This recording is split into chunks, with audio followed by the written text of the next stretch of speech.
And I'd always thought that painting, if you painted for a job, it would ruin it, that it would make it work, and you couldn't enjoy it. And I was so wrong, because by having the discipline and working on it all the time, and actually educating myself about how to paint, because I didn't have the background from college, and nowhere in between, somewhere along the way I realized what I didn't know and had to start to teach myself, basically. So all of my learning was self-directed.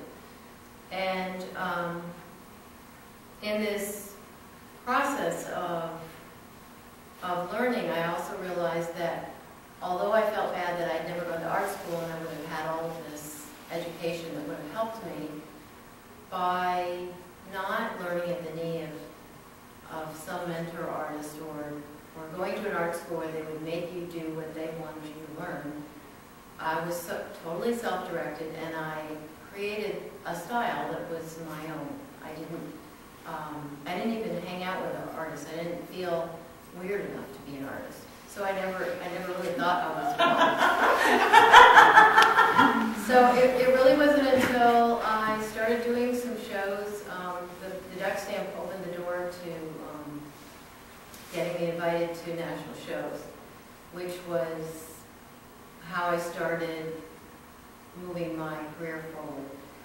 And what happened when I taught myself how to work on composition and light and all of those basics, I was so excited by the tremendous improvement in my work that got me to a point of really enjoying painting again. And so that, I mean, I think you do, as a painter, have to be, or as an artist, you're not punching a time clock unless you're working as an illustrator for someone else. So you have to be someone who has the self-discipline to make yourself go sit down and paint even when you don't feel like it. And there are a lot of times that it's easier to vacuum the house than it is to go paint, because I don't always know where I'm going, or things are not working out well, and you figure, I've spent this whole day in the studio that I could have been vacuuming the house and have that done. And at the end of the day, I may go back and wipe out everything I've done because I don't like it. So sometimes it can be, you really have to have persistence and self-discipline to be able to stick with it and be successful. So got involved in doing prints of my work, and really got into wildlife and birds, and that's how I became known. And towards the end of the 90s, started just getting tired of doing birds and animals, and started doing people and landscape and still life, a little bit of everything. And never really connected with a gallery. Just, I didn't go that route, partly because I only did about a dozen paintings a year, and a gallery takes about 40%, that's standard, which was a big chunk. And I didn't want a gallery to tell me when to paint, what to paint. I've always been very resistant to anyone else's direction. And so now where I am, because I spent enough years actually doing those shows, what I came to dislike about my lifestyle was the deadlines. And you think you're an artist, you're not going to have deadlines, you're dreaming, because it's either a gallery's going to have a deadline because they're going to have a show of your work, or if you go into doing group exhibitions, which is what I did, you still have a deadline for your jurying, a deadline for your catalog material, a deadline for your framing, a deadline for your painting. And so with I had like 8 shows a year, that's like 32 deadlines. So I was always under the gun, and I had to do it because I had to do that to get the degree of notoriety and people familiar with my work to then be able to axe that. And I just axed that like 2 years ago. I do maybe 2, last year I did 1 show, but 2 or 3 kind of keeps me out there.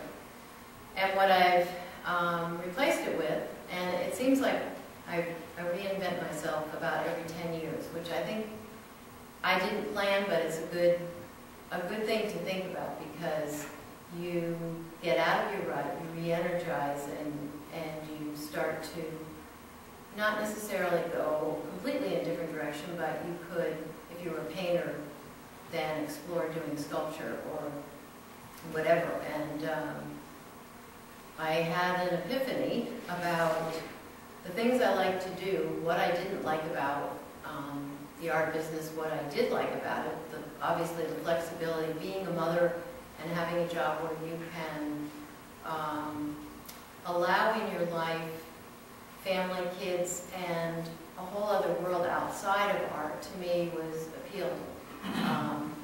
I felt it was really important to what you produce as an artist to be a whole person, to work on yourself or myself as a human being, so that I had more dimension as a person, which translates to your work. I think your work has more wisdom, more personality, and more depth if you have a greater depth of experience out in the world, and you're not just sitting in your studio painting for 12 hours a day. I mean, I know there are people who love to do that, but I don't think in the long run it's best for your artistic development or your creativity. So the epiphany was about, I started to really enjoy traveling, and I was making donations in various aspects of society where I felt I wanted to have an impact or to give back in some way. And we were going to take a trip to Africa in 2006. It was a family trip with the kids, and I had the intention of spending some time in some of the native communities there and to do some paintings of the people. And a woman who had helped me to design the program, who had a nonprofit over there in northern Kenya working with the nomadic people, I wanted to do something nice for her. And so I thought about doing a painting and selling it and giving some money to the foundation. And in that process decided, why do one painting and why can't I do that anywhere else in the world? And so my next, I've been doing that for about 1.5 years. So I'm doing a series of the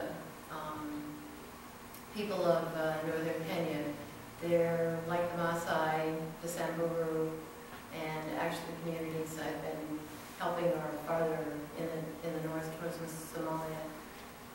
So I've partnered with this nonprofit, and because I'm not connected with a gallery, I can use my own collector base, sell my paintings, and since I'm not losing 40% to a gallery or 30% or between 30 and 40% to a show, I then have that money available to be able to make a donation to the nonprofit I'm working with. So this series is intended to be an exhibition when I'm all done, but I'm selling the paintings as I go along and passing the money off to her. And it's called Painting a Brighter Future for Kenyan Women, and is targeting microenterprise for women and paying school fees for kids and kindergarten and things like that. So, and so I'm all excited about my work again, not just because of the work, but because what I'm able to do with it. And again, it gives me contact with people who aren't artists. It gives me contact with people all over the world, with interesting people doing things that I'm interested in but aren't necessarily about art. So